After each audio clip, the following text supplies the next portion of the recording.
हाय दोस्तों, welcome to back my channel. मैं ये कहानी का भाग चौथा लेकर आई हूँ, तो हम बिना देरी के स्टोरी स्टार्ट करते हैं। जल्द ही सब मेहमान आ चुके थे। बानी और सार्थक ने साथ में केक कट किया और उसके बाद सब नाचने गाने और मस्ती करने में बिजी हो गए। इस बीच आयरा भी कहीं पीछे नहीं थी। इस बात से अनजान कि उस पार्टी में मिहिर भी मौजूद था, उसे इस बात का ज़रा भी अंदाज़ा नहीं था। वह गर्व के साथ मिलकर मस्ती कर रही थी। वहीं गर्व सारे कपल्स की फ़ोटोज़ और वीडियोज़ बनाने में बिजी था। सब लोग पार्टी में बिजी थे, लेकिन अध्याय बीच पार्टी से गायब हो चुका था। लेकिन किसी का भी ध्यान उसकी तरफ नहीं गया। तभी तनिष्का के फ़ोन पर एक मैसेज आया। उसने वो मैसेज देखा तो वह अध्याय का था, जो उसे कमरे में आने को बोल रहा था। तनिष्का को समझ नहीं आया कि वह उसे क्यों बुला रहा है, लेकिन फिर भी वह अपने कमरे की तरफ बढ़ चुकी थी। जब वह अपने कमरे में आई तो कमरे में बिल्कुल अंधेरा था। उसने आकर लाइट्स ऑन की कि तभी किसी ने दरवाज़ा झट से बंद कर दिया। उसने झट से पलट कर देखा तो वहाँ अध्याय था। उसने अध्याय को देखा और बोली, आपने मुझे यहाँ क्यों बुलाया? नीचे सब लोग हैं, आप यहाँ क्या कर रहे हो? अध्याय उसके पास आया। उसने धीरे से तनिष्का के होठों पर अपनी एक उंगली रख दी। वो शांत हो गई और उसे देखने लगी। अध्याय ने उसे कमर से पकड़ अपनी तरफ खींचा।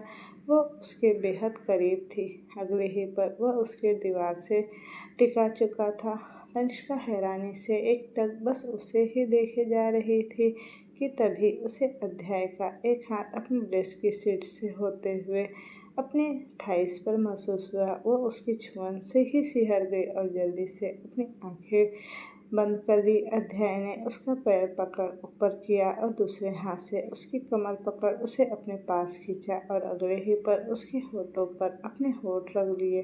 दोनों की आंखें बंद थी और होठ एक दूसरे के होठों से उलझे हुए थे। तनिष्ठा उसके इस मूव से हैरान थी, लेकिन अध्याय के चार्म से वो खुद को बचा नहीं पा रही थी।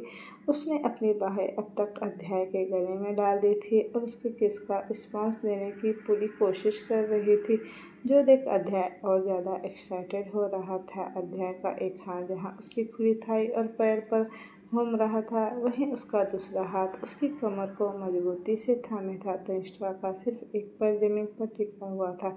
वहीं तनिष्ठा के हाथ अध्याय के बालों में ही घूम रहे थे। जब उसको सांस लेने में कुछ दिक्कत हुई तो अध्याय ने उसके होठों को छोड़ दिया। तनिष्का ने भी अब गहरी सांस भरी कि तभी अध्याय के होठ उसे अपनी गर्दन और गले पर महसूस हुए और इसी के साथ एक बार फिर से उसकी सांसें अटक चुकी थी।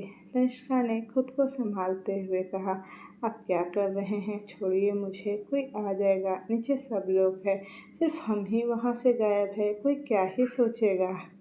उसके शब्द लड़खड़ा रहे थे, जो अध्याय की हरकतों का ही नतीजा था। अध्याय ने सिर उठाकर उसे देखा और सीधा खड़ा होते हुए उसके चेहरे को थाम कर बोला, तुम्हें ऐसा क्यों लगता है कि सबका ध्यान हम पर ही होगा? कोई नहीं आएगा। यह बोल एक बार फिर उसने अपने होठ उसकी गर्दन पर टिका दिए। वो समझ नहीं पा रही थी कि अब वो क्या ही कहे और क्या करे। वो जितना उसे खुद से दूर करने की कोशिश कर रही थी, उतना ही अध्याय उसके और करीब आ रहा था। अध्याय ने धीरे से उसकी गर्दन पर बाइट किया तो तनिष्ठा की हल्की सी आह निकल गई, लेकिन अगले ही पल वो हैरानी से बोली, ये क्या कर रहे हो आप? निशान रह जाएगा, आप हटिए अभी यहाँ से। अध्याय ने मुस्कुराकर उसे देखा और एक बार फिर उसके होठों पर अपने होठ रख दिए। उसे मानो उसकी डांट से भी कोई उसे फर्क नहीं पड़ रहा था। उसने उसे गोद में उठाया और बेड की तरफ लेकर बढ़ गया। तनिष्ठा उसे बार बार खुद को उतारने और बाहर चलने को बोल रही थी, लेकिन वो तो जैसे बहरा ही होकर वहाँ बैठा था। वह अभी आगे बढ़ ही पाता कि तभी दरवाज़ा एक झटके से खुला और अध्याय और तनिष्ठा हैरानी से उस तरफ देखने लगे। उसने तनिष्ठा को नीचे उतारा और दोनों की नज़रें इस वक्त दरवाजे पर थी। दरवाजे पर अथर्व खड़ा था, जो उन दोनों को घूर कर देख रहा था। वहीं अध्याय ने फिर से अथर्व को देखा तो अथर्व उसे खुद को घूरता देखा। यह छोटा सा बच्चा बार बार उनके बीच उनके रोमांस के बीच धमकता था और इस बार तो उसने कबाब में हड्डी बनकर रोमांस पर ब्रेक ही लगा दिया था। जब अथर्व ने महसूस किया कि अध्याय उसे ही घूर रहा है तब वह उसे बराबर में घूरने लगा। वहीं अब तनिष्ठा भी अध्याय को घूर रही थी। मानो कह रही हो, मैंने कहा था ना आपसे कि कोई आ जाएगा, आपने मेरी नहीं सुनी। वह उसे घूरे जा रही थी। अध्याय ने उसे देखा तो हड़बड़ा गया। अब नज़ारा ये था कि अथर्व और तनिष्ठा दोनों ही उसे एकटक घूरने में लगे थे। तभी तनिष्ठा ने गहरी सी नज़र उस पर डाली और फिर खुद को आईने में देख अपने कपड़े और बालों को ठीक करके वहाँ अथर्व को गोद में उठाकर वहाँ से निकल गई। पीछे अध्याय बेचारा हैरान परेशान सा वहीं बैठा था। वो उन दोनों को देखता ही रह गया। उसने खुद से कहा, इसका क्या मतलब हुआ? मेरी बीवी अब मेरी ही नहीं रही। उसका मुंह बन गया और वो अथर्व को कोसते हुए खुद भी पार्टी में चला आया। धीरे धीरे सब मेहमान जाने लगे थे। पार्टी लगभग खत्म होने को थी। कमाल की बात यह था कि आहिरा अपने कामों में इतनी उलझी थी कि उसने मिहिर को अब तक नोटिस ही नहीं किया, जबकि मिहिर एकटक उसे ही देख रहा था। जाने से पहले मिहिर एक बार अध्याय से मिला। अध्याय ने उसे हक करते हुए आने के लिए थैंक्स कहा तो मिहिर ने हल्के से मुस्कुराकर जवाब दिया और बोला, तुमने बुलाया था तो आना तो बनता था ना अध्याय। अध्याय उसकी बात सुनकर मुस्कुरा दिया। तभी आहिरा की आवाज़ आई, भाई भाभी को क्या हुआ है? वह मुंह फुलाए क्यों घूम रही है? उसकी यह बात सुनकर अध्याय ने पलटकर उसकी तरफ देखा। मिहिर की नज़रें अब उस पर चली गई। आहिरा ने मिहिर को देखा तो एक बार फिर वो पॉज हो चुकी थी। डार्क ब्लू कलर के 3 पीस सूट में वो काफ़ी डैशिंग और हैंडसम लग रहा था। हमेशा की तरह वो एक बार फिर से उसे देखते हुए अपनी पलका झपकाना भूल चुकी थी और माहिर उसकी इस बात के लिए फिर से चिढ़ चुका था। उसने अध्याय को देखा और बोला, मैं चलता हूँ अब। अध्याय ने उसे हाथ मिलाकर हामी भरी और मिहिर वहाँ से एक नज़र आहिरा को देख निकल गया। उसने मन ही मन खुद से कहा, अजीब ही लड़की है। वहीं आहिरा उसके जाने के बाद होश में आई। अध्याय ने उसे देखते हुए कहा, क्या हुआ है तुम्हारी भाभी को? चलो देखते हैं। दोनों भाई बहन वापस बाकी सबके पास आ गए। थोड़ी देर इधर उधर की बातें करने के बाद सब अपने अपने कमरे में जा चुके थे।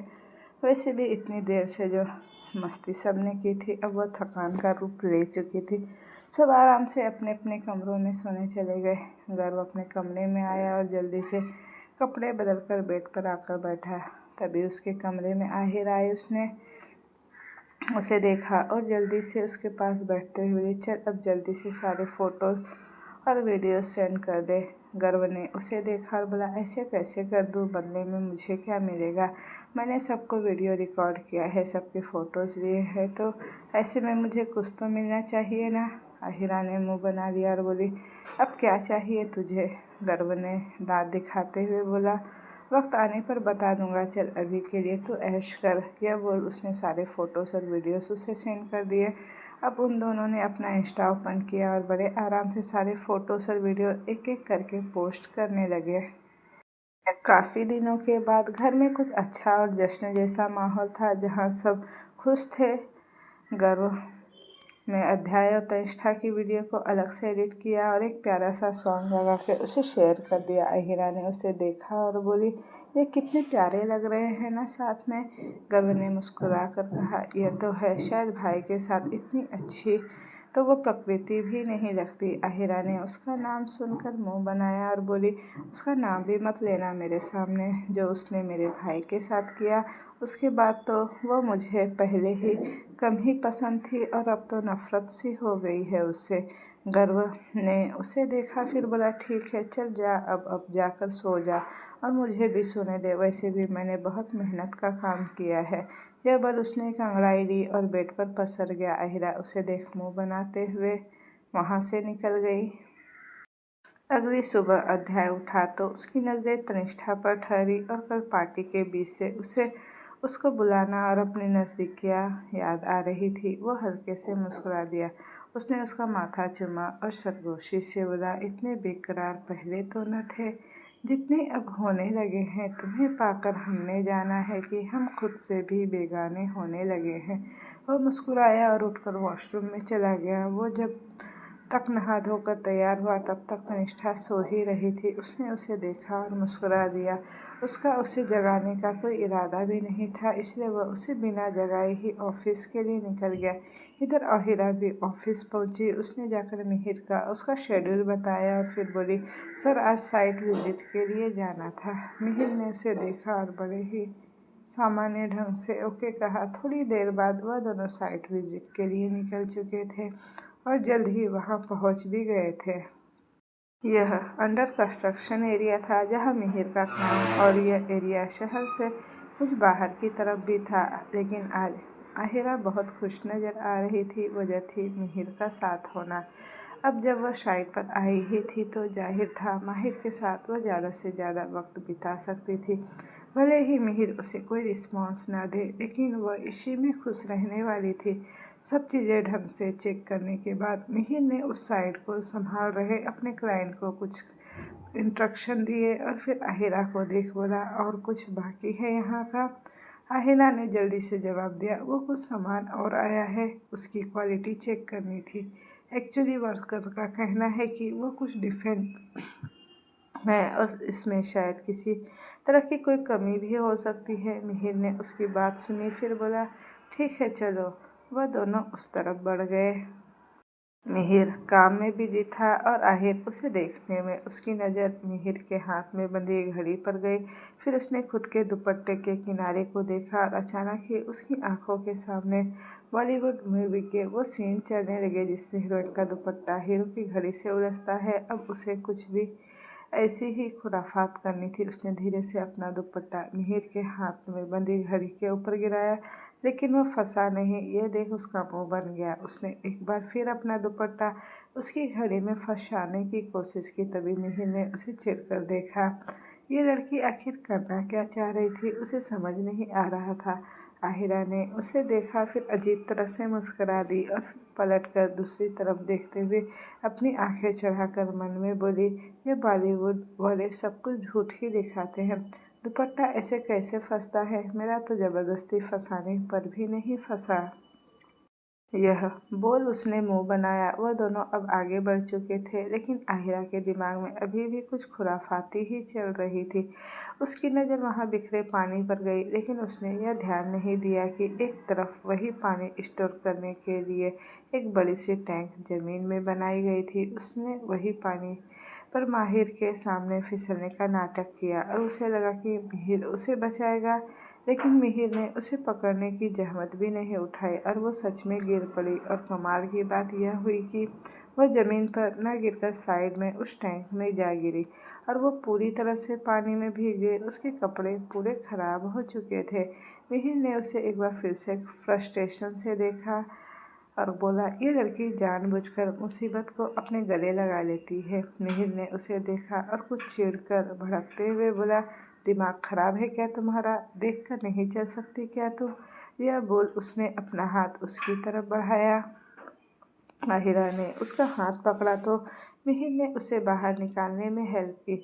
मिहिर की नज़र उसके कपड़े पर गई जो पूरी तरह से गीले होकर उसकी बॉडी से चिपक चुके थे। मिहिर ने अपनी नज़रें घुमाई और गहरी सांस लेकर अपने मन ही मन उसे कोसते हुए बोला, क्या लड़की है यार ये। अगर ये अध्याय की बहन ना होती तो बताता मैं उसे क्या करती रहती है, कुछ समझती भी है या नहीं। वो बुरी तरह से उस पर खींच चुका था, लेकिन कुछ बोल नहीं सकता था उसे। उसने अपना कोट निकाला और उसके कंधे पर डालते हुए बोला, पहले इसे पहनो। आहिर ने जब उसका अपने लिए कंसर्न देखा तो वो तुरंत मुस्कुराकर खुशी खुशी वह कोट पहन लिया। मिहिर का मन अपना माथा पीटने को हो रहा था। ये लड़की सच में ना पागल थी। ऐसी सिचुएशन में भी वह सिर्फ इतनी सी बात से खुश थी कि मिहिर ने उसे अपना कोट पहना दिया, लेकिन इस वक्त उसे कुछ कह नहीं सकता था। वो उसने जल्दी से अपना काम पूरा कर उसे वापस से लेकर वहाँ से निकल गया। वह नहीं चाहता था कि यह लड़की उसके लिए कुछ और मुसीबत खड़ी करे। आहिरा मिहिर के साथ वाली सीट पर बैठी थी। वह कभी अपने पहने हुए उस कोट को देखती तो कभी मिहिर को, और मिहिर उसकी बचकानी हरकतों से इतना फ्रस्ट्रेट हो चुका था कि अगर उसने एक और हरकत ऐसी वैसी की तो पक्का उसका गुस्सा उस पर ही फटने वाला था। लेकिन आहिरा इन सब से अनजान उसकी एक ही हरकत से काफ़ी खुश हो चुकी थी। माहिर ने उसे फिर से घर छोड़ा और फिर खुद ऑफिस के लिए निकल गया। आहिरा उसे देखा और फिर कोट को देखा और बोली, आपका कोट। मिहिर ने एक नज़र उसे घूर कर देखा, फिर खुद को शांत करते हुए बोला, रख लो, कोई ज़रूरत नहीं है। यह बोल वो उसकी बिना कोई बात सुने ऑफिस के लिए निकल गया। आहिरा को समझ नहीं पाई वो नाराज़ था, लेकिन उसे इस बात से कोई फ़र्क नहीं पड़ा। वह तो अपनी खुशी में ही खुश थी। वह मुस्कुराते हुए गुनगुनाते हुए अंदर चली गई। रात को अध्याय घर लौटा। उसे आने में थोड़ी देर हो चुकी थी। उसे लगा सब सो चुके होंगे। उसकी क्लाइंट के साथ एक मीटिंग थी और डिनर वह बाहर करके आने वाला था, और जैसा उसने सोचा था वैसा ही हुआ। घर में सब सो ही चुके थे। वह चुपचाप अपने कमरे की ओर बढ़ गया। उसने तो यही सोचा था कि तनिष्ठा भी अब सो चुकी होगी। रात के 12:30 हो चुके थे। जाहिर था उसका सो जाना। हमेशा वह 10:30 बजे के आसपास ही सो जाया करती थी। वह चुपचाप अपने कमरे में आया और दरवाज़ा खोलते ही उसकी नज़र पहले तनिष्ठा पर पड़ी, जो बेड पर बैठी एक बुक पढ़ रही थी। अध्याय ने अपना बैग काउच पर रखते हुए अपना कोट और टाई निकाल साइड में रखा और उसे देख बोला, सोई नहीं तुम अब तक? हमेशा तो जल्दी ही सो जाती हो। तनिष्ठा ने उसे घूर कर देखा और उठते हुए उसके पास आई। तभी अध्याय की नज़र उसकी टी शर्ट पर गई, जो कि तनिष्ठा ने पहनी थी। उसने तनिष्ठा को देखते हुए कहा, यह तुमने मेरी टी शर्ट क्यों पहनी है? लेकिन तनिष्ठा ने उसे जवाब देना बिल्कुल ज़रूर नहीं समझा और उसके पास आकर उसे घूरते हुए बोली, आप सुबह मुझे जगा कर नहीं जा सकते थे क्या? आपको पता है माँ ने आकर मुझे जगाया। मुझे कितना अजीब लगा। मैं 10 बजे तक सो रही थी। अध्याय को उम्मीद नहीं थी कि वह आते आते ही उस पर फट पड़ेगी। उसने उसे शांत करते हुए आराम से कहा, अरे शांत, रात को तुम लेट सोई थी और फिर मुझे लगा कि तुम थकी हुई हो, इसलिए मैंने नहीं जगाया तुम्हें। इसमें क्या ही हो गया? It's not a big deal. उसकी यह बात सुन तो तनिष्ठा को अब और भी गुस्सा आया। उसने उसे घूरते हुए कहा, नॉट अ बिग डील। उसने इधर उधर नजरें दौड़ाई। उसका मन कर रहा था कि जो उसके हाथ में आए वह अध्याय की सिर पर दे मारे, और अध्याय उसे इतने गुस्से में देख समझ नहीं पा रहा था कि उसकी गलती क्या ही है, सिर्फ यह कि वो उसे जगा कर नहीं गया। तनिष्ठा के पास में पड़ा एक फ्लावर वास उठाया और अध्याय की तरफ करते हुए उसे मारने को दिखाते हुए अध्याय ने उसका हाथ जल्दी से पकड़कर कहा, अरे शांत गदाधारी भीम, शांत हो जाओ।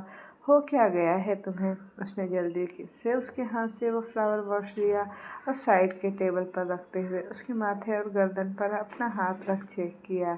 फिर उसने वही हाथ अपने माथे और गर्दन पर रख बोला, टेम्परेचर तो नॉर्मल ही लग रहा है। फिर इतना गुस्सा क्यों हो रही हो तुम?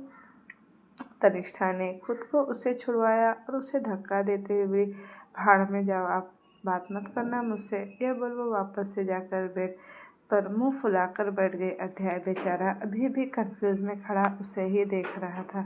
जब से शादी हुई थी आज पहली बार था जब तनिष्ठा ने उससे इस तरह का बिहेव किया था। यह उसकी पर्सनालिटी से बिल्कुल अलग था। अध्याय ने अपने कंधे उचका दिए और कपड़े चेंज करने चला गया, लेकिन तनिष्ठा अभी गुस्से में बड़बड़ाई ही जा रही थी। जब अध्याय आया तो उसे देख वैसे ही मन बोला, अब कैसे मनाऊं इसे, यह तो मुँह फुलाकर बैठ गई है। फिर अगले ही पल वह मन ही मन मुस्कुराकर फिर बोला, पर जो भी कहो, बहुत प्यारी लग रही है इसकी हरकत। उसने अपने ख्याल को झटकते हुए खुद से ही कहा, ये मैं क्या कर रहा हूँ? पहले उसे मनाना ज़रूरी है। वह बेड की तरफ बढ़ा और उसके पास जाकर बैठ गया। तनिष्का उसे मुंह फेर कर करवट लेकर सो गई। अध्याय ने उसे देखा, फिर उसके पास लेटकर उसकी कमर में हाथ डाल उसे अपनी तरफ खींचा। तनिष्ठा ने कसमसाते हुए उसे खुद को छुड़ाने की कोशिश करते हुए कहा, छोड़िए मुझे आपसे बात ही नहीं करनी। आप जाओ यहाँ से, आप जाकर उस काउच पर सो जाओ, मुझे छोड़ो अभी। लेकिन अध्याय का ऐसा कोई मन नहीं था उसे छोड़ने का। उसे अपने पेट पर अपने हाथ को और मजबूत किया और उसे कुछ अपनी तरफ और खींच लिया और उसके बालों को एक तरफ करते हुए उसकी गर्दन पर अपने होंठ रख दिए। वह बर्फ सी जम गई। ये क्या था? वह तो उसे लड़ रही थी कि तभी अध्याय ने अपनी मैग्नेटिक आवाज़ में धीरे से उसके कान में कहा, सॉरी। यह बोल उसने उसके ईयरलोब को चूम लिया। तनिष्का ने अपना कंधा उचकाकर खुद को समेटने की कोशिश की कि तभी अध्याय ने एक हाथ उसके हाथ को सहलाते उसके कंधे को चूमा और धीरे से बोला, सॉरी, आगे से नहीं करूँगा, अब मान भी जाओ ना। यह बोल उसने तनिष्का के गाल को भी चूम लिया। तनिष्का की धड़कनें काफ़ी तेज हो चुकी थी। उसने अपनी आंखें कसकर बंद कर रखी थी। अध्याय ने उसे अपनी तरफ पलटा और पूरी तरह से उसके ऊपर आ गया। उसने जब उसका सुर्ख लाल चेहरा देखा तो मुस्कुराकर एक बार फिर से उसको गाल को चूमते हुए बोला, सॉरी मेरी जान। तनिष्का ने आंखें खोल उसे देखा तो अध्याय ने उसका माथा चूमकर प्यार से कहा, मेरी गलती है, मैं मानता हूँ ना अब, पर अब नाराज़ तो मत होना।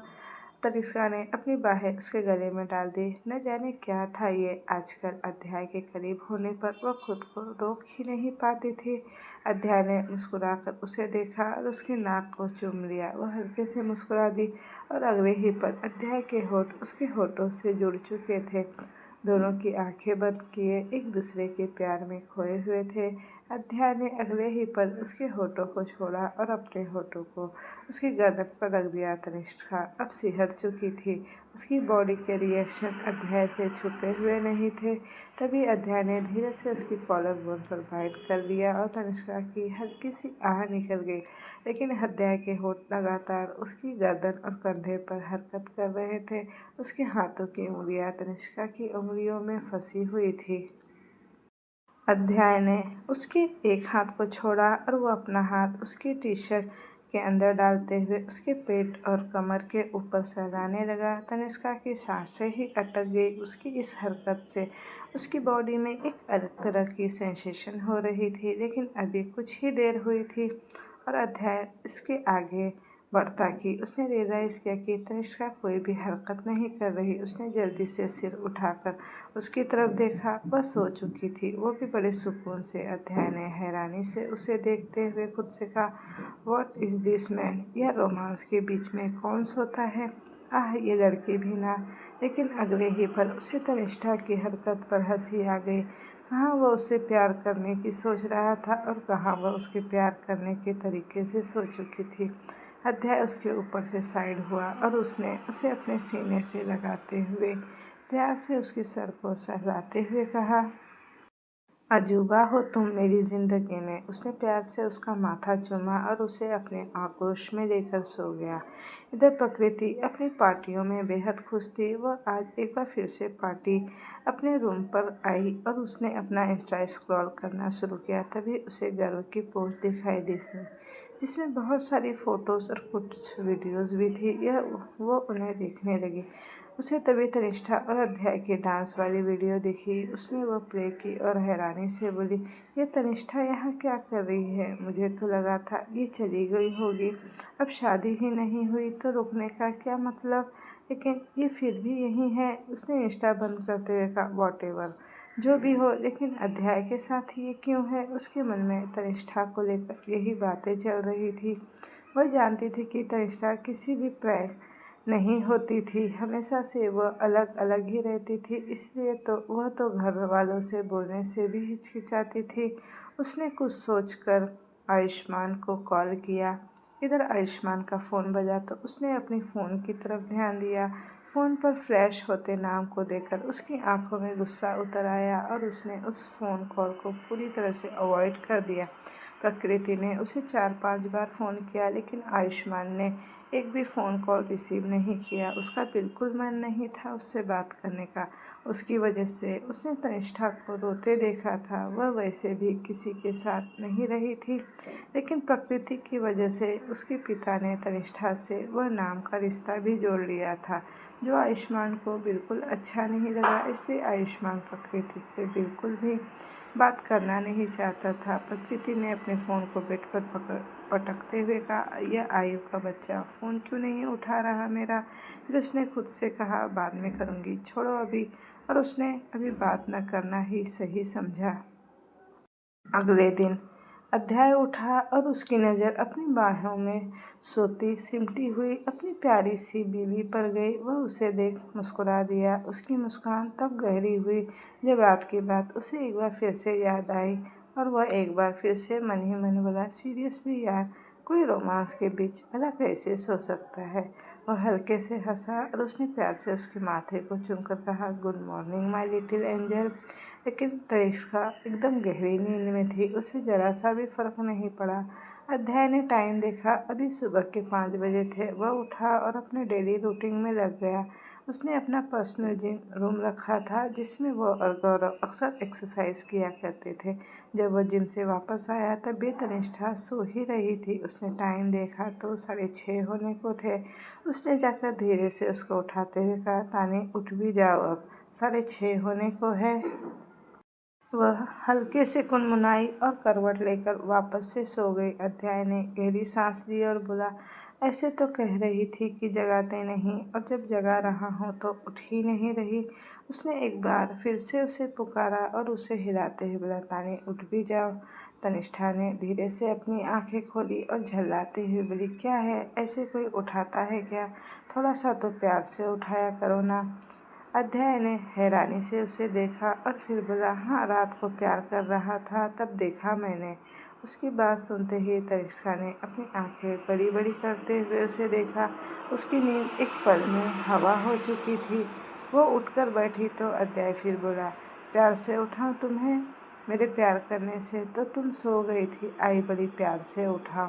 तनिष्ठा ने छोटा सा मुंह बना लिया जबकि अध्याय मन ही मन हंस रहा था। अब उसे एक नया टॉपिक जो मिल गया था उसे चिढ़ाने का। वो बोली, मुझे पता नहीं लगा कि मुझे कब नींद आ गई। अध्याय उसकी तरफ झुका और वो पीछे की तरफ झुकने लगी। उसने अपनी आंखें बड़ी करके उसे देखा लेकिन अध्याय उसकी तरफ झुकता ही जा रहा था। वह लगभग बेड पर वापस लेट चुकी थी और अध्याय उसके ऊपर आ चुका था। अध्याय ने धीरे से उसके कान के पास जाकर अपनी गहरी आवाज़ में कहा, next time I will make sure कि मैं इतना सॉफ्ट ना रहूं। पता चला मुझे तरस खाकर तुम फिर से सो गई। ऐसा रिस्क मैं दोबारा नहीं लूँगा। तनिषा ने हैरानी से उसे देखा। वह मुस्कुराते हुए उसे ही देख रहा था। उसकी आंखों की शरारत तनिष्का की आंखों से छुपी नहीं थी। तनिष्का ने उसके सीने पर हाथ रख उसे धक्का देने की कोशिश की लेकिन वो नाकामयाब ही रही। अध्याय ने एक बार फिर से उसे देखकर कहा, अभी तो कह रही थी प्यार से नहीं जगाते, अब थोड़ा सा करीब क्या आया कि तुम्हें कांटे चुभने लगे। तनिष्ठा को अब समझ नहीं आ रहा था कि वह क्या ही करे। यह आदमी एक पल में कुछ और एक पल में कुछ और ही बन रहा था। लेकिन अध्याय को उसे चिढ़ाने में बड़ा मज़ा भी आ रहा था। तनिष्ठा ने अपने हाथों की हरकत बंद की। अध्याय उसे देख मुस्कुरा दिया और उसने प्यार से उसके होठों पर एक किस की और कहा, good morning my little angel. Tanishka ने उसे देखा और मुस्कुरा दी। रिश्ता जो यूं ही जुड़ गया था अब धीरे धीरे वो आगे भी बढ़ रहा था। थोड़ी देर बाद सब डाइनिंग टेबल पर बैठे ब्रेकफास्ट कर रहे थे।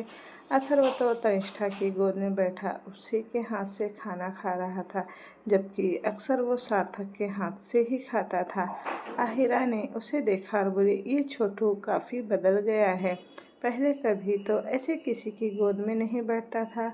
सब आहिरा को देखने लगे। वहीं अथर्व ने उसे घूर कर देखा मानो कह रहा हो, आपको क्या दिक्कत है दीदी? तभी गर्व बोला, नहीं, ये बिल्कुल भी नहीं बदला, ये बस अपनी भाभी के लिए ही ऐसा हुआ है, वरना ये दुष्ट आज भी किसी को बिना अपनी मर्जी के अपने हाथ भी नहीं लगाने देता। अथर्व ने उसे घूर कर देखा और बोला, तो आपने वह सुना नहीं, करुणा में सबने क्या बोला था, 2 गज की दूरी है बहुत ज़रूरी। किसी ने भी अथर्व की इस जवाब की उम्मीद नहीं की थी लेकिन उसका यह जवाब सुनकर सब हंस पड़े। उसने बेचारे गर्व की बोलती ही बंद कर दी थी। सबने ब्रेकफास्ट किया और उसके बाद अध्याय ऑफिस के लिए निकला। वहीं सार्थक ने तनिष्का को देख कहा, तुम मेरे पास आओ जरा, मुझे बात करनी है तुमसे। तनिष्ठा ने बानी को देखा फिर सार्थक को। बानी ने मुस्कुराकर उसे जाने का इशारा किया लेकिन वह नहीं गई तो बानी ने उसका हाथ पकड़ कर कहा, डर क्यों रही हो बच्चे की तरह? तनिष्ठा ने बड़ी मासूमियत से कहा, आप ही तो कहते हो कि फूफा जी बहुत ही खड़ूस है, अगर इन्होंने मुझे डांटा तो। सार्थक ने उसके मुंह से यह बात सुनी तो घूरकर वो बानी को देखा। वे बानी भी इस बात की उम्मीद तो जरा भी नहीं थी कि तनिष्ठा डायरेक्ट सार्थक के सामने ही यह बात बोल देगी। बानी ने जल्दी से दांत दिखाते हुए अपनी सफाई देते हुए कहा, अरे मैं तो मजाक कर रही थी, मुझे नहीं पता था यह सच में सीरियसली ले लेगी। सार्थक ने उसे घूरते हुए कहा, तुम ठहरो जरा, मैं बताता हूँ तुम्हें। बानी ने उसकी बात सुन थूक गटकते हुए मन ही मन कहा, गई बेटा बानी तू, क्या ज़रूरत थी किसी के सामने ऐसा बोलने की, और ये तनिष्ठा की बच्ची, यार इतना मासूम भी होना अच्छा नहीं होता। वो मन ही मन खुद और तनिष्ठा को कोसे जा रही थी। वो सब सार्थक के कमरे में आ गए। सार्थक ने तनिष्ठा को देखा और प्यार से बोला, अब आगे क्या सोचा है बच्चे। तनिष्ठा उसे न समझी से देखने लगी तो सार्थक मुस्कुराकर बोला, अपने कैरियर के बारे में, अपनी पढ़ाई पूरी करनी है या नहीं करनी, तनिष्का ने धीरे से कहा। पर घर में तो। सार्थक ने उसकी बात काटते हुए कहा, तुम्हें कोई रोकने वाला नहीं है यहाँ, चिंता मत करो, जो तुम्हारे मन में है साफ साफ कहो मुझे। तनिष्का ने उसे देखा, फिर बोली, मेरी पोस्ट ग्रेजुएशन का लास्ट ईयर बाकी है, मुझे वह कंप्लीट करना है और उसके बाद अपना स्टार्टअप शुरू करना है। उसकी बात सुनकर सार्थक मुस्कुराया और बोला, तो फिर तुम 1 महीने से सिर्फ घर पर क्यों बैठी हो, बोलना चाहिए था ना अध्याय से। और वह भी बेवकूफ़ है, अभी तक उसने पूछा नहीं तुमसे। वह उसने धीरे से नामे गर्दन हिला दी, वह तो सुबह जाते हैं रात को लेट आते हैं, कहाँ से पूछते। बानी और सार्थक उसकी बात सुनकर मुस्कुरा दिए तो सार्थक बोला, अच्छा ठीक है कोई बात नहीं, मैं तुम्हारा एडमिशन करवा दूंगा, ठीक है। तनिष्ठा ने खुश होकर हाँ में गर्दन हिला दी, फिर बोली, मतलब मैं कॉलेज जा सकती हूँ। सार्थक ने हंसते हुए कहा, इसका और क्या मतलब हुआ। तनिष्ठा ने हंसते हुए अपने हाथ दिखाए और जल्दी से उठकर बाहर जाते हुए बोली, तो फिर ठीक है, मैं आयु को बोल देती हूँ, वह मेरा बाकी का बचा हुआ सारा सामान मुझे दे जाएगा। यह बोल वो कमरे से भाग गई। वह दोनों उसे इतना खुश देखकर मुस्कुरा दिए। तभी बानी ने सार्थक को देखा और सार्थक की नज़र भी उस पर गई। सार्थक ने उसे घूरते हुए कहा, क्या कहा तुमने उसे, मैं खड़ूस हूँ, अच्छा मैंने ऐसा भी क्या किया जिससे मैं तुम्हें खड़ूस लगा। बानी ने धीरे से बेड से उठते हुए कहा, अरे अरे, बोला बोला तो था, मजाक में बोला था, सीरियस क्यों ले रहे हो आप इतना। लेकिन सार्थक उससे भी ज़्यादा तेज था। उसने तुरंत ही बानी की कलाई पकड़ी और उसे खींचकर बेड पर गिरा दिया। अगले ही पल वो खुद बानी के ऊपर था। बानी ने उसे देखते हुए कहा, क्या कर रहे हो यार, छोड़ो ना। लेकिन सार्थक उसे छोड़ने के मूड में बिल्कुल नहीं था। उसने उसकी दोनों कलाइयों को पकड़कर बेड पर अपने हाथों से ब्लॉक कर दिया। बानी उसे छूटने के लिए छटपटा रही थी, लेकिन सार्थक की पकड़ से निकलना इतना भी आसान नहीं था। सार्थक ने उसके करीब होते हुए कहा, अब जब तुम्हें मैं खड़ूस लगता ही हूँ तो थोड़ा खड़ूसपंती कर भी लूँ ना, तो क्या ही बिगड़ लोगी तुम मेरा। बानी हैरानी से आंखें बड़ी करके उसे देखने लगी। उसने हकलाते हुए कहा, क्या क्या मतलब है तुम्हारा, चल क्या रहा है तुम्हारे दिमाग में। सार्थक ने उसके दोनों हाथों को अपने एक हाथ से पकड़ा और दूसरा हाथ उसकी कमर और के ऊपर रखते हुए उसकी कमर को सहलाते हुए प्यार से बोला, अभी पता चल जाएगा तुम्हें। यह बोल उसने अगले ही पल अपने होठ उसके होठों पर रख दिए। मानी हैरान रह गई, ये आदमी अनप्रिडिक्टेबल था, उसके दिमाग में कब क्या चलता था यह पता करना मानी के बस की बात ही नहीं थी। लेकिन इस समय तो उसने यह मुसीबत खुद ही गले लगा ली थी, जिसकी सज़ा तो उससे मिलनी ही थी। सार्थक बानी के होठों को लगातार और गहराई से चूमे ही जा रहा था, लेकिन बानी की तरफ से उसे ऐसा कोई खास रिस्पॉन्स नहीं मिला, जिससे वह चिढ़ गया। उसने उसे छोड़ते हुए उसे घूर कर देखा और बोला, तुम मुझे प्रवोक कर रही हो बानी, लेकिन सोच लो अभी सस्ते में छूट जाओगी, कहीं महंगा न पड़ जाए तुम्हें। बानी ने उसे घूर कर देखा, लेकिन सार्थक पर कोई असर नहीं हुआ। उसके होठों पर एक शैतानी मुस्कान थी। एक बार फिर वह बानी के होठों को चूमे जा रहा था, लेकिन इस बार बानी ने बराबर रिस्पॉन्स दिया। जब सार्थक को लगा कि वह सांस नहीं ले पा रही, तो उसने उसे छोड़ दिया। बानी ने गहरी सांस भरते हुए अपने हाथों को उससे छुड़ाने की कोशिश की, और सार्थक ने बड़े आसानी से उसके हाथों को छोड़ भी दिया। वह उसे देख बड़े प्यार से बोला, सोच समझकर बोला करो मेरी जान, किसी दिन तुम्हें बहुत महंगा पड़ जाएगा। इतने अजीबोगरीब नाम तुम लाती कहाँ से हो? बानी ने उसे घूरा और मुंह बनाकर बोली, कितने दुष्ट हो तुम, बहुत बुरे हो तुम, हमेशा अपनी मनमानी करते हो। सार्थक ने उसके चेहरे को अपने हाथों में भरा और उसके माथे को चूमकर बोला, मेरे प्यार करने का तरीका यही है और मुझे कोई फ़र्क नहीं पड़ता तुम इसे क्या ही समझती हो। यह बोल उसने होठों पर फिर से अपने कैद में किया और उसे अलग होते हुए बोला, चलो ठीक है, आज के लिए इतना काफ़ी है। वैसे भी तुमने कुछ ज़्यादा बड़ा नहीं किया, इसलिए छोटी सज़ा में काम चल सकता है। बानी ने तकिया उठाकर उसके मुंह पर दे मारा और सार्थक एक बार फिर उसे घूरने लगा कि बानी ने मुंह बनाकर कहा, भाड़ में जाओ तुम। यह बोलकर वह उठकर कमरे से बाहर चली गई। सार्थक उसे जाते देखता रहा, फिर वह हंस दिया। इधर आहिरा भी ऑफिस आ चुकी थी। उसने हमेशा की तरह अपना रेगुलर काम किया और फिर से अपने डेस्क पर आकर अपना बाकी के कामों को देखने लगी। तभी उसके इंटरकॉम पर मिहिर का कॉल आया। उसने कॉल अटेंड किया तो मिहिर ने उसे केबिन में आने को कहा। आहिरा उसके केबिन में गई। मिहिर वहीं अपने टेबल के सहारे खड़ा था। वह इतना चार्मिंग लग रहा था कि कोई उसे देखे तो वो देखता ही रह जाए। कांच की खिड़की से छनकर आती धूप उसके चेहरे पर गिर रही थी, जिससे उसकी शर्ट की चमक और बढ़ चुकी थी।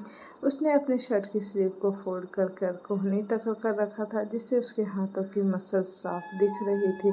वह इस समय बहुत अट्रैक्टिव और हैंडसम लग रहा था। मिहिर ने जब महसूस किया कि कोई उसे देख रहा है, तो उसे समझते देर नहीं लगी कि ये आहिरा है। उसने पलटकर उसे देखा और बोला, कल हम जिस साइट पर गए थे, वहाँ के नए सामान में कुछ कंप्लेन है।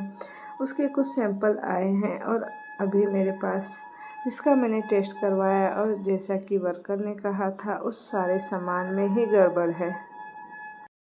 आहिरा ने उसकी बात सुनी तो वो परेशान सी बोली, पर ऐसा कैसे हो सकता है? हमने तो जिस कंपनी से कॉन्ट्रैक्ट किया था, उन्होंने हमें गारंटी दी थी कि वो बेस्ट से बेस्ट क्वालिटी की माल सप्लाई करेंगे, तो फिर ये दिक्कत कैसे हुई? और अगर जब ये दिक्कत हुई तो हमारे आगे के काम में और भी ज़्यादा दिक्कत होने वाली है। अगर टाइम पर हमें अच्छी क्वालिटी का माल नहीं मिला तो जो काम चल रहा है उस पर ब्रेक भी लग जाएगा, और उसके बाद उसे वापस से इस फ्लो में लाने और टाइम पर पूरा करने में हमें काफ़ी दिक्कत होगी। मिहिर एकटक उसे देखने लगा। इस लड़की की यही आदत तो उसे पसंद आई, इसीलिए तो वह उसकी पर्सनल असिस्टेंट थी। सिवाय उस आदत की कि वह उसे घूर कर देखती थी। मिहिर की नज़रों में वह घूरना था, जबकि आहिरा की नज़रों में वह उसे निहारना और प्यार करना था। लेकिन उसके काम करने के तरीके से वह काफ़ी इम्प्रेस्ड हुआ था। मिहिर ने उसकी सारी बातें सुनी और बोला, तुम सही कह रही हो और परेशानी भी यही है, इसलिए तो मैंने तुम्हें यहाँ बुलाया है। इस सिचुएशन से निकलने के लिए हम क्या कर सकते हैं? आहिरा का उसे उसका सलाह लेना बहुत अच्छा लगा। उसने उसे देखा, फिर बोली, बुरा न माने तो एक बार भाई से बात करके देखें। आप दोनों बिजनेस पार्टनर हैं। आई एम श्योर इस टाइम पर वो हमें हेल्प ज़रूर करेंगे। मैं यह नहीं कह रही हूँ कि वो मेरा भाई है इसलिए आप यह करें, मैं इसलिए कह रही हूँ क्योंकि इस टाइम पर हम लास्ट स्टेज पर है काम के, और इस टाइम अगर किसी और कंपनी से मदद मांगने भी गए तो कोई हमें हेल्प नहीं करने वाला। सबको पहले गारंटी चाहिए होती, और इस टाइम पर हम इस सिचुएशन में नहीं हैं। अगर भाई से बात करेंगे तो भाई मना भी नहीं करेंगे। मिहिर कुछ सोचने लगा। उसकी बात तो सही थी, लास्ट मोमेंट पर भला कौन ही उसकी हेल्प करेगा, लेकिन जो सामान में गड़बड़ हुई है उसके लिए वो ज़रूर कंप्लेन करने वाला था। उसने आहिरा को देखा और बोला, अध्याय के साथ एक मीटिंग फिक्स करो। बाकी जो सामान आया है उस कंपनी के खिलाफ फ्रॉड की कंप्लेंट फाइल करो। अहिरा ने ओके कहा और केबिन से बाहर निकल गई। मिहिर अपनी चेयर पर बैठा और हेडबोर्ड से अपना सिर दिखाकर बोला, कुछ भी कहो यार, ये लड़की मुझे कितना ही घूरे लेकिन टैलेंट तो है इसमें। इधर प्रकृति अब अपनी उस आज़ादी से उठ चुकी थी और उसे पता चल चुका था कि उसके पापा अब उसे ढूंढ रहे हैं। उसने सारी बातें सोचते हुए खिंच से कहा, नहीं, मैं वापस ऐसे तो नहीं जा सकती, अभी तो बिल्कुल नहीं। पता नहीं अध्याय मुझे वापस देखकर क्या ही रिएक्ट करेगा। लेकिन अगले ही पल वो फिर से बोली, लेकिन वो तो मुझसे बहुत प्यार करता है। हमेशा से ही उसने मेरी हर जिद और हर ख्वाहिश को ऊपर रखा है, तो वो गुस्से में तो होगा शायद, शायद नहीं ही करेगा। ये सोचकर उसने एक राहत की सांस ली। लेकिन बेवकूफ़ प्रकृति ये भूल चुकी थी कि अगर अध्याय उससे इतना प्यार करता है तो उससे बात करनी चाहिए थी, ना कि इस तरह बीच शादी में भाग कर जाना चाहिए था।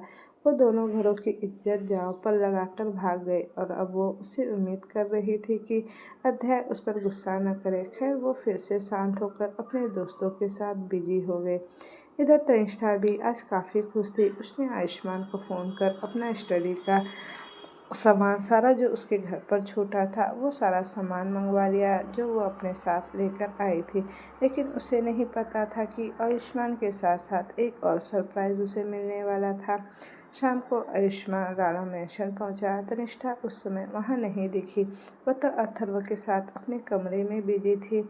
शैलवी जी ने आयुष्मान को देखा तो मुस्कुराकर बोली, अरे आओ ना बेटा, वहाँ क्यों खड़े हो गए? तुम तो ऐसे बिहेव कर रहे हो जैसे पहली बार घर आ रहे हो। आयुष्मान हल्के से मुस्कुराया और बोला, ऐसी कोई बात नहीं है आंटी। उसके साथ ही परिधि जी भी थे। शैलवी जी ने उन्हें देखा और हाथ जोड़कर नमस्ते किया। परिधि जी ने भी हाथ जोड़कर नमस्ते किया। थोड़ा हिचकिचा जरूर रही थी वह, लेकिन फिर भी ठीक ठाक ही था। उन्होंने घर के चारों तरफ नज़र दौड़ाई। शैलवी जी समझ गई कि वह तनिष्ठा को ढूंढ रही है। उन्होंने हल्के से मुस्कुराकर कहा, वह यहीं है, अथर्व के साथ होगी। आजकल वह उसी के साथ अपना वक्त बिताती है। परिधि जी हल्का मुस्कुरा दी। तभी शैलवी जी ने तनिष्ठा को आवाज़ लगाई। तनिष्ठा ने ऊपर से चिल्लाते हुए कहा, आई मम्मी जी। शैलवी जी उसकी हरकत पर मुस्कुरा दी। वहीं परिधि जी के मन में उसकी यह आवाज़ की खनक सुनकर राहत सी मिल गई थी। थोड़ी देर में तनिष्ठा अथर्व को गोद में लिए नीचे आई और उसकी नज़र हॉल में बैठे अपने भाई और माँ पर गई। एक पल के लिए तो उसके कदम ही ठहर गए। आयु आने वाला था, उसे तो ये पता था, लेकिन परिधि जी को देखकर वो थोड़ा हैरान हो गई। उसकी शादी को आज 1 महीना होने आया था। इस बीच परिधि जी ने उसे कोई न फ़ोन किया था, न एक बार भी मिलने की कोशिश की थी। लेकिन वो उनसे कुछ खास बात नहीं करती थी और यह बात परिधि जी को बहुत बुरी लग रही थी। वो उनकी बेटी थी, भला वह कैसे उसे मुँह फेर सकती थी? और आज उसके लिए तो वो अश्विनी जी से भी लड़ गई थी। तनिष्ठा ने आयु को देखा और कहा, आयु, सामान लाया है तू मेरा? आयु ने हाँ में गर्दन हिलाई और अगले ही पल उठ के गले लग गया। वह हल्के से मुस्कुरा दी, फिर प्यार से बोली, कैसा है तू? आयु ने उसके चेहरे को थामकर मुस्कुराकर कहा, मैं ठीक हूँ, और तुम ठीक हो ना? तनिष्का ने मुस्कुराकर हाँ में गर्दन हिला दी। परिधि जी को थोड़ा सा ये बुरा लगा। वो उससे बात नहीं कर रही थी, लेकिन अगले ही पल वो उठकर उसके सामने खड़ी हो गई। तनिष्का ने एक नज़र उन्हें देखा कि परिधि जी ने झट से उसे अपने गले से लगा लिया। तो दोस्तों, ये कहानी मैं यहीं तक रहने देती हूँ। इसका नेक्स्ट पार्ट मैं जल्दी ही लेकर आऊँगी। तो मुझे कमेंट में बताइएगा कि आपको स्टोरी कैसी लग रही है। अगर आपको स्टोरी अच्छी लग रही है और आपको इसी तरह की स्टोरी चाहिए तो मेरे चैनल को लाइक शेयर और सब्सक्राइब ज़रूर कीजिएगा। Thank you for watching. Bye bye.